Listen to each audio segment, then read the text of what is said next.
ত্রিপুরায় মোট HIV এবং এইডস আক্রান্তের সংখ্যা 5,330। এর মধ্যে মহিলা হয়েছে 1,033, পুরুষ হয়েছে 4,295 এবং ট্রান্সজেন্ডার 2। এর মধ্যে ছাত্রছাত্রীর সংখ্যা হচ্ছে 558। এবং আপনারা শুনে অবাক হবেন যে প্রতি মাসে রাজ্যে প্রায় নতুন করে 150 থেকে 200-র মধ্যে মতো HIV আক্রান্ত হচ্ছে। তো এই কারণেই কিন্তু এই সেন্সিটাইজেশন যে প্রোগ্রাম সেটা করা হচ্ছে। এটারও অনেকগুলো কারণ আছে, যে নেশা একটা নির্দিষ্ট যারা যুবক যুবতীরা আছেন তাদের মধ্যে মনে করে যে নিজেকে মানে সবসময় অন্ধকারের দিকে যে যাওয়ার কিন্তু একটা প্রবণতা সবারই থাকে, এবং ওই বয়সটা একদম মানে যৌবন বয়সকালে তখন কিন্তু এটা বেশি প্রবণতা থাকে। এবং এটা নেওয়ার পরে নিজের মধ্যে একটা মানে এক্সট্রা অর্ডিনারি যে ফিল হওয়া, আমি সমাজের মধ্যে সেন্টার অফ অ্যাট্রাকশন হওয়ার জন্য প্রথমে কিন্তু সেইভাবে শুরু করে। বিলুনিয়াতে আমি কিছুদিন আগে গিয়েছিলাম, সেখানে একটা ফুটবল ম্যাচ হয়েছিল, অ্যাওয়ারনেস প্রোগ্রাম। সেই প্রোগ্রামে একটা ছেলে সেখানে বলছিল যে I was a very good student and I was a very good player also, sportsman.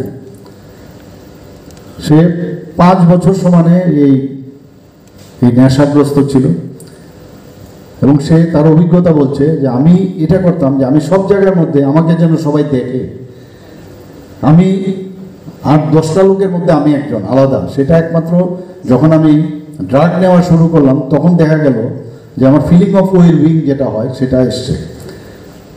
তো একদিন গেল, তারপরে আরও নিতে হয়, করতে গিয়ে করতে করতে আলটিমেটলি সে ভিকটিম হয়ে গেল। এখন সে এর থেকে বেরিয়ে এসছে। এটা গেল একটা, ওর অভিজ্ঞতার কথা বললাম আমি। আরেকটা যেটা অভিজ্ঞতা আমি যেটা বললাম, যে আপনার স্কুলের মধ্যে দেখতে হবে যে এই ধরনের অনেক লোক মানে স্টুডেন্ট থাকে, তারা কিন্তু deviated from the normal life. তাকে আইসোলেট করতে হবে, কারণ ও আরো 10টা লোককে কিন্তু খারাপ করবে। আমাদের ব্যক্তি জীবনে আমরা দেখেছি স্কুল লাইফে যে কিছু ছেলে, এখন তো মেয়েদের মধ্যে হয়ে গেছে, দেখতে হবে তার লাইফস্টাইলটা কি, তার জীবনশৈলীটা কি, সেই দিকে একটু যদি আইডেন্টিফাই করা যায়, মানে এপি সেন্টার যদি আপনি খুঁজতে পারেন তাহলে অনেকটা আইসোলেট করতে পারবেন এটা। এবং তাদের সম্পর্কে নজরদারি রাখা। আগে তো একটা সময় ছিল, আমাদের সময় খালি ঠিক আছে ওর চলার মানে নর্মাল লাইফ লিড করতো না, উশৃঙ্খল লাইফ লিড করতো। কিন্তু এখন তো চলে এসছে উশৃঙ্খল লাইফ পাশাপাশি এই ধরনের ড্রাগ নেওয়ার প্রবণতা বেড়েছে। তাদেরকে আইডেন্টিফাই করা, ওদের নাম বের করে গার্জিয়ানদের সাথে কন্টিনিউয়াস কথা বলা, আর পাশাপাশি স্কুলের মধ্যে আমি যেটা বললাম যদি করেন প্রতি স্যাটারডে মানে উইকেন্ডে যদি এটা করা যায় তাহলে অনেকটা অ্যাওয়ারনেস যেটা বলছি, এখান থেকে এই অ্যাওয়ারনেসের ঢেউটা একদম কন্টিনিউয়াস যাবে। একদম মানে একটা ঢিল যেমন আপনার পুকুরের মাঝখানে যদি আপনি ফেলেন তাহলে তার যে রিপলসগুলো পারে যায়, সেটা একদম লাস্ট মানে আমরা বলি অন্তিম ব্যক্তি পর্যন্ত পৌঁছে, অন্তিম যারা ছেলে মেয়েরা তাদের কাছে পৌঁছে।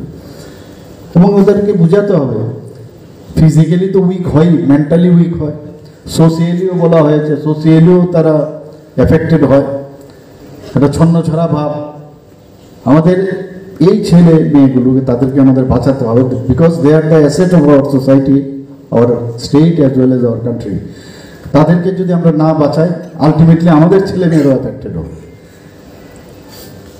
আমাদের অনেক বেশি আরও কাজ করতে হবে এই বিষয়টা আপনারা দেখবেন, এবং তবেই আজকের যে সচেতনতামূলক যে অনুষ্ঠান সেটা সাকসেস হবে।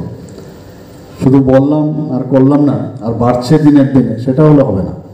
আমি প্রায়শই অনেক জায়গায় যারা স্টুডেন্টদের অর্গানাইজেশন থাকে সেখানে আমি বলি ওদেরকে, বা পাড়া বা অন্য জায়গায়, সেখানে আমি বলছি পুলিশ আরক্ষা দপ্তর বা এডুকেশন ডিপার্টমেন্ট দিয়ে হবে না, ওই সমাজে বা ওই পাড়াতে বা ওই যে এরিয়ার মধ্যে তাদেরও সচেতন হওয়া উচিত।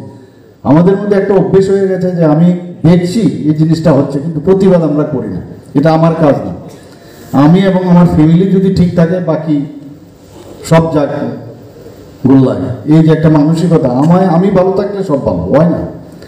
প্রতিবেশী যদি ভালো না থাকে আমিও ভালো থাকবো না, এই যে কনসেপ্ট, সেই কনসেপ্টটা এখনো ভালো ভালো ইন্টেলেকচুয়াল মানুষের মধ্যেও সেটা করানো যায়। আমি দেখেছি ওয়েস্ট বেঙ্গলে কিন্তু এখনো মানুষ প্রতিবাদের ভাষা কিন্তু আছে ওখানে। ওরা বলে যে আপনি এটা কেন করছেন, নিশ্চয়ই আপনাদের সে অভিজ্ঞতা আছে, বাসে ট্রামে যখন চড়েছেন সেখানে কিন্তু কিছু একটা অন্যায় অ্যাটলিস্ট বলে ওরা। আমাদের এখানে কিন্তু এই সচেতনতাটা নেই। যখন সন্ধ্যের সময় আমরা বাড়ি যাই, নিজের ফলটা কিনে চুপচাপ বেরিয়ে যাচ্ছে।